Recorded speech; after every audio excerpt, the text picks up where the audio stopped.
everyone, to another episode of the PMA podcast. Lando here, of course, with Ben Blashke. Ben, Sydney in lockdown again. How are you guys coping? Look, it's crept up pretty fast, this lockdown, Lando. It's sort of everything was going along smoothly, and suddenly it's not again. I guess that's the way COVID has worked. But it's okay so far.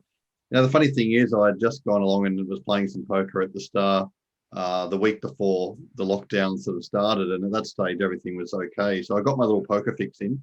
Doesn't look like I'll be playing for a while yet, or traveling anywhere to cover any events. So it's going to be in your capable hands, Lando, for the next little while.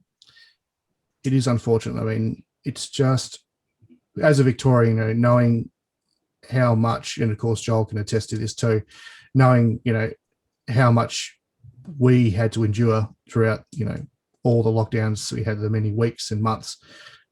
Really feeling for everyone up in New South Wales. But with that said, I know that especially during the initial nationwide lockdown, there's been so much work that's gone into ensuring that once things start to rebound, especially with the poker industry accord that was established with APL and many other major operators, at least there's that blueprint already in place for the recovery of the industry there.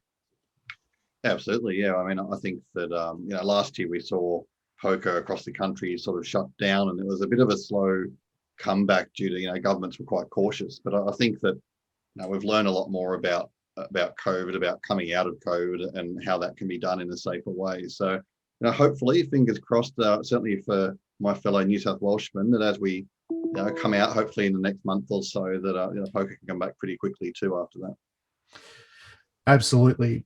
But of course, in lighter news, there are still plenty of states here in Australia that are enjoying the freedom and the benefit and the privilege of being able to play poker. And we've got two gentlemen here with us today to be able to talk about that, starting, of course, with our very first return guest to the PMA podcast, Mr. Joel Williams. Joel, great to have you back on the show. Thanks, Landon. That's an honour. First ever example of repeat visitation. That's definitely an honour. I like that. And making his PMA podcast debut all the way from the Apple Isle is Anthony Dickson. Anthony, great to have you with us. Thank you, Landon. Thank you for having me on. Long-time listener, first-time caller. A pleasure to have your company, sir. Joel, we're going to start with you, of course. As this goes to air, we'll be on our way to the City of Churches for the next leg of the APL Poker Tour. Exciting stuff.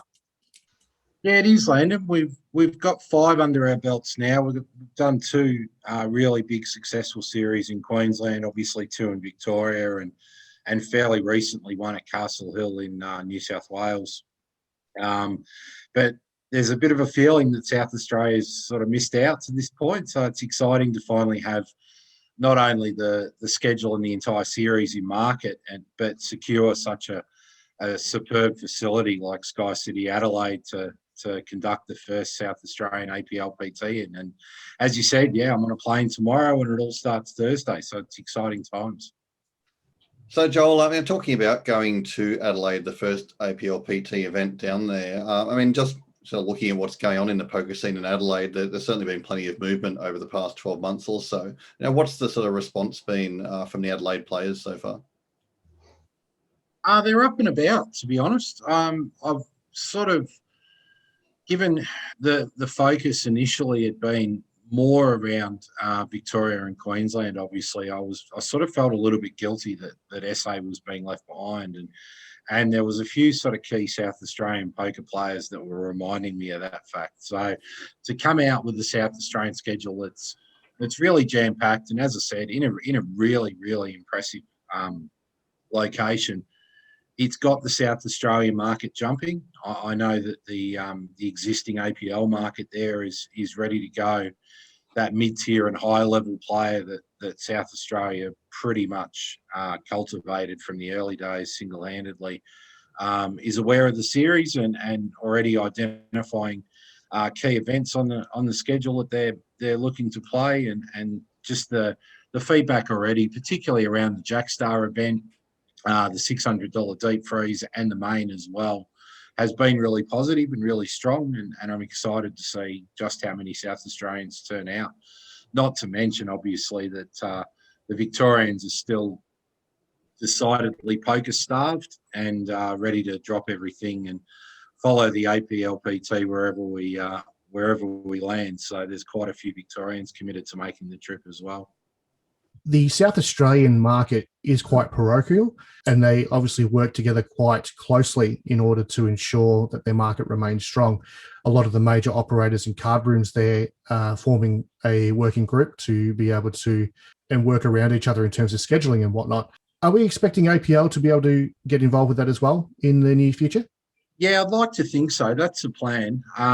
We're obviously still a relatively new product. As I said, we've got 5 series under our belt and quite a few more planned, obviously. But we're still relatively new in the poker tour space. And obviously I am even more so than APL. I'm still completely still finding my feet in this new environment. So there's definitely a plan to be more collaborative with the states and try and work together. I think we've achieved some really good things in Queensland working alongside a lot of the other poker offerings.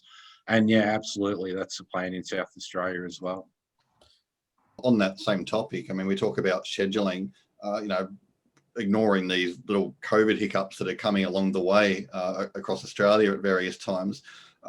How's it been sort of fitting in the APLPT events and just making sure that all these events right across the country fit into a slot, because it is getting quite a busy schedule these days in Australia? Yeah, it's tricky, but as I said, it has to be a collaborative approach. Obviously, if you take Queensland, for example, Queensland is arguably the poker capital of the country at the moment. There seems to be a 6-figure series there every month, or even more frequently than that. And we're all trying to achieve the same thing. No one wants to step on any toes or try and make your player base choose between one offering and the next. So it has to be a collaborative approach. It's probably a little bit different. It's a different mind. I've got to have a different mindset back from my Crown days, obviously. Right or wrongly, we're a fairly arrogant organisation. We like to think that we would set the initial calendar and everyone else would fit in around us, which didn't always play out the way I would have liked, but largely it did. Whereas this environment, particularly with the COVID uncertainty, it's a matter of trying to work with the other offerings around the country to ensure that we all, A, provide the best offerings we can and get as much of the market that we possibly can, but B, also try and to an extent guarantee each other's success. Right now, with so much uncertainty around the casino landscape, the onus has sort of fallen on the poker tour operators around the country to basically underwrite the success of poker in this country. And it's a responsibility that no one would ever have predicted that was going to fall to these kind of companies like APL. But through whatever circumstance it has, and as a result, we've all got a high level of responsibility, if you like, to make sure that the game thrives through this unprecedented type period. Joel, I just want to touch on the 5 tour legs that you've completed so far. What's been the overall reaction and what's some of the key feedback that you've received from players and staff? The primary one is the variety of offerings that we're doing. Like we're basically at any given series, we've pretty much got trophy events ranging from as little as $80 through to $1,250 or $2,500 and beyond. So that's still relatively unusual in Australia to have such a wide scope of buy-ins. And that comes back to what the APLPT model is all about. The APL has built up just an endless network of recreational players at that lower price point across the country for 15 years plus. But now with the PT concept, we're trying to introduce those mid-tier and high-level players into that environment as well.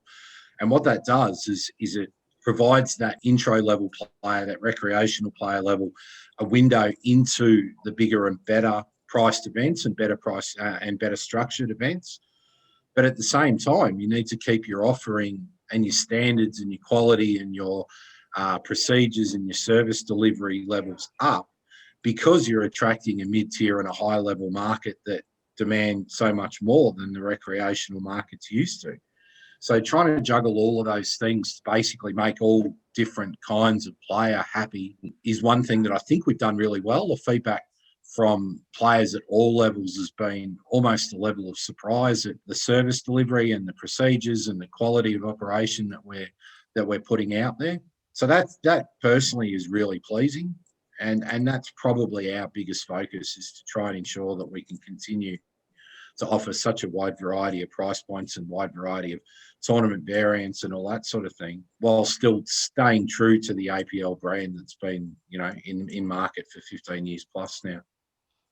So, Joel, looking at the Adelaide series for the Adelaide players and whoever else comes along too, Victorian players, what can they expect from the schedule in Adelaide?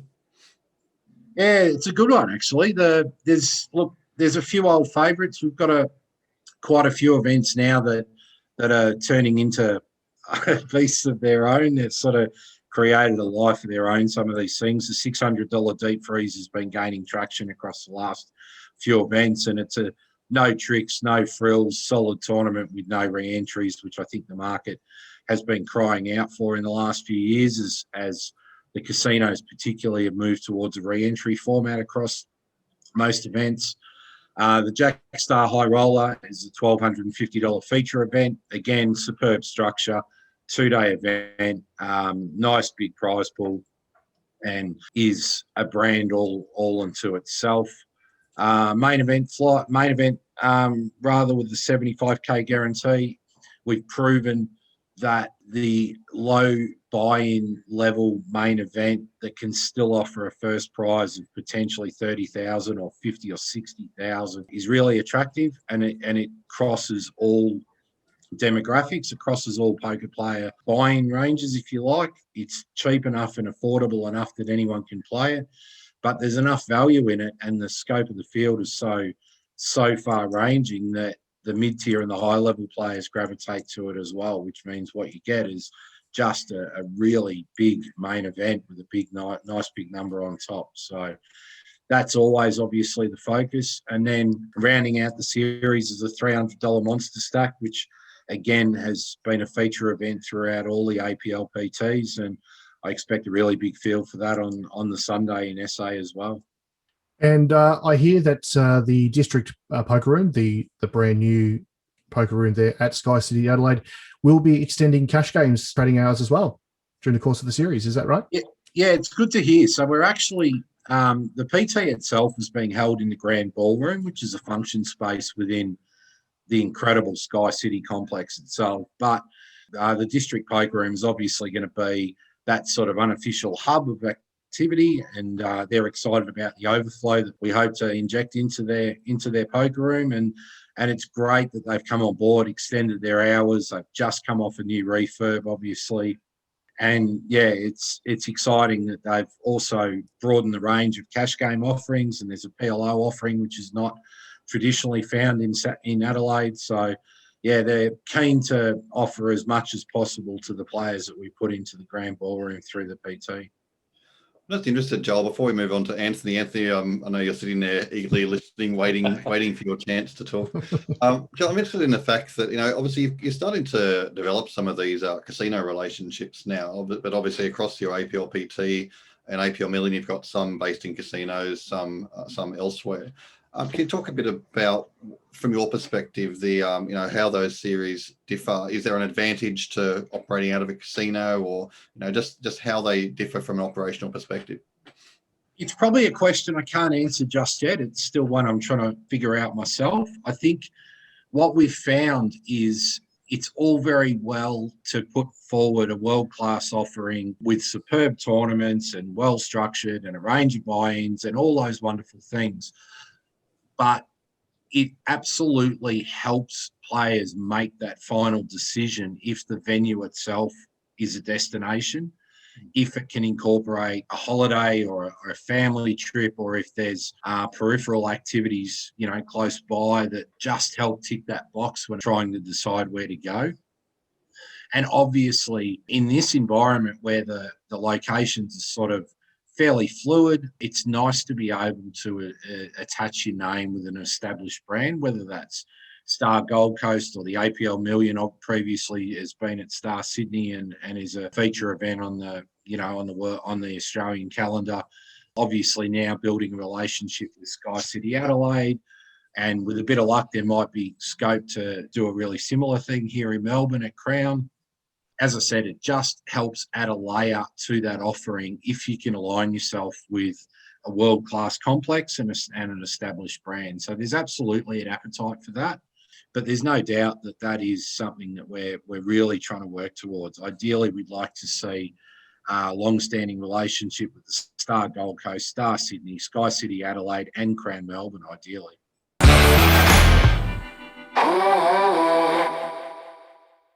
Now, of course, we talk about destinations when it comes to poker.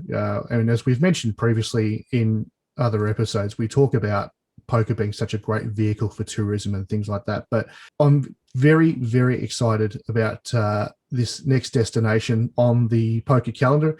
Of course, for those geography buffs, behind me is Wineglass Bay in the beautiful Apple Isle that is Tasmania. And of course, Anthony Dickson leading the charge there for the APL there. Anthony, you guys must be absolutely over the moon for the prospects of the APL Poker Tour coming your way. Yeah, Landon, super excited. Both us and the players all excited. It's first time we've had a series this big come to Tasmania. Previously, everyone's had to travel interstate to Melbourne or Sydney for this type of thing. So it's really exciting to be able to bring it to Tasmania finally. And I understand that the initial APL Poker Tour satellite events have been going gangbusters. Yeah, so we've run 3 day one flights already, which were preliminary flights, and really good turnout for those. So we're combined already at 195 entries for the main, with 2 flights still to go on the main weekend of the poker tour at the end of July. And Anthony, just as a brief introduction to us mainlanders, for those watching at home, I understand you've had quite an involvement in Tasmanian poker for the last 10 years or so. Is that right? Yes, both as a player and running tournaments since around about 2007, a little hiatus away from the game around about 2013 till a couple of years ago when I stepped back into it. Yes, but been around the game for a while and always kept my finger on the pulse, or tried to keep my finger on the pulse a little bit. You kind of never really fully step away from poker, I don't think. Tell us, Anthony, a little bit about the poker scene down in Tasmania, and has it been a solid following for many years, or is it starting to grow more recently? It's definitely had a solid following for a lot of years. I think it's the leagues that have really driven it down here. The casinos have offered tournaments and cash games in the past. Mainly it's the leagues where people will come to first and then migrate to casinos and those sort of games afterwards. We've found since coming back from COVID lockdowns, it's been really strong turnouts for a lot of games. And really good prize pools coming through from that as well, which hopefully will prove true this weekend. Let's move on to the schedule then, because we spoke about the schedule in Adelaide and what the Adelaide players can expect. What about Tasmania? What can we expect from this series? Look, again, a wide range of buy-ins, probably not as high as some of the other series, but starting from around the $60 mark up to 600, which is our highest event, the APL Open. Plus satellites as well, of course. So still a good range. There's a PLO event on the schedule as well.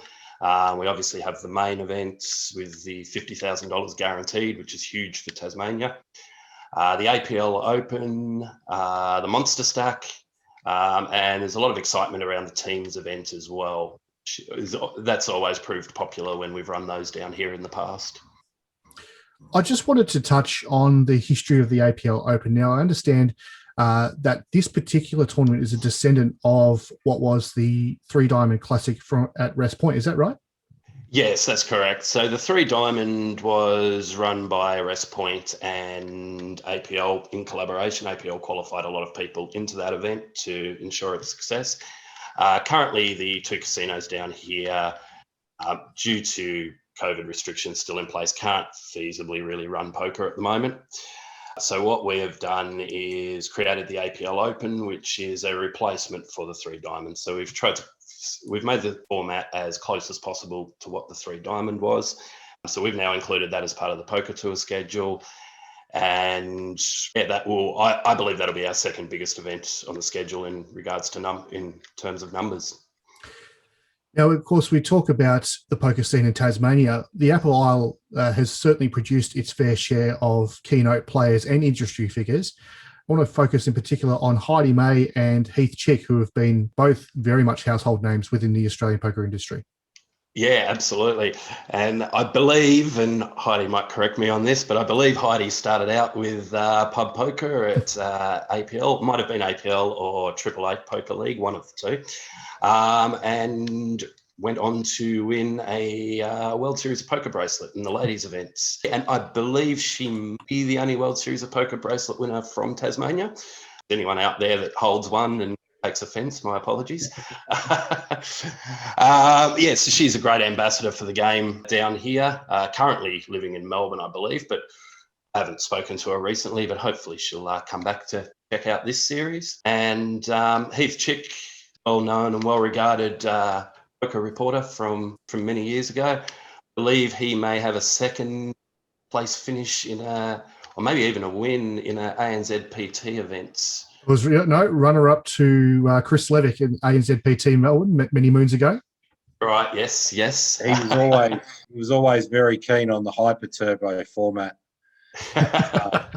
At the ANZPT, he rated it really highly and seemed to final table it fairly regularly. So yeah, get in, get out, get it done. Exactly right. Yeah, it's another person from down here that's really well regarded in the poker community. Quite a following through his poker reporting. Live reported on a lot of the events at Crown when Joel was there over the years. Yep. So and captained Tasmania's State of Origin team at the Vic Champs as well. Who are some of the other key players that we should be looking out for when we're down there in Tassie? So we do have some previous 3 Diamond winners that will be in the field. Raju Rowe, he's won a 3 Diamond title in the past. He's already stepped in the mix. He's already played at one of our day 1 flights and has a stack to take into day 2. Josh Waterworth is another one there. Some of the others, look, a lot of our poker players, unfortunately, over the years have moved away to Melbourne or Queensland, where the game has been a lot stronger in the past, which is why we're doing things like the Poker Tour to hopefully build the game up even more here and give them an offering and a reason to stay here in Tasmania. But we are hoping a lot of them will come back to their home state for this series. Anthony, Orlando mentioned before that Tasmania is a bit of can be a bit of a destination spot for players wanting to come down. I mean, of course, if people go to the Gold Coast, they go to the beach, Adelaide, maybe the wineries, Sydney, they go into lockdown. But in Tasmania, what are some of the things that players that head down there, as partly to play and partly to holiday, what can they get out and do? What do you recommend they see? As far as holidays go, look, probably the biggest thing that's put Tasmania on the tourism map the last 8 or 10 years has been Mona, or the Museum of Old and New Art. That is directly across the road from our host venue at the Granada Tavern. So anyone looking for some thought-provoking or shocking art, and plenty of good bars there as well, of course, if they want to head over to Mona, that is directly across the road from our host venue. Tasmania in general, anyone coming down, hire a car, take a week off work, bring the family, spend the weekend playing poker, give yourself 4 or 5 days to travel around Hobart, check out the Salamanca markets. There's plenty of great restaurants with local produce in Hobart as well. Beautiful East Coast, Wineglass Bay in the background there, where Landon's sitting right now. And then head up north to Launceston, some great wineries up through the Tamar Valley in Launceston. Northwest Coast has some great spots as well. So if you drive around the coast, some very beautiful scenery.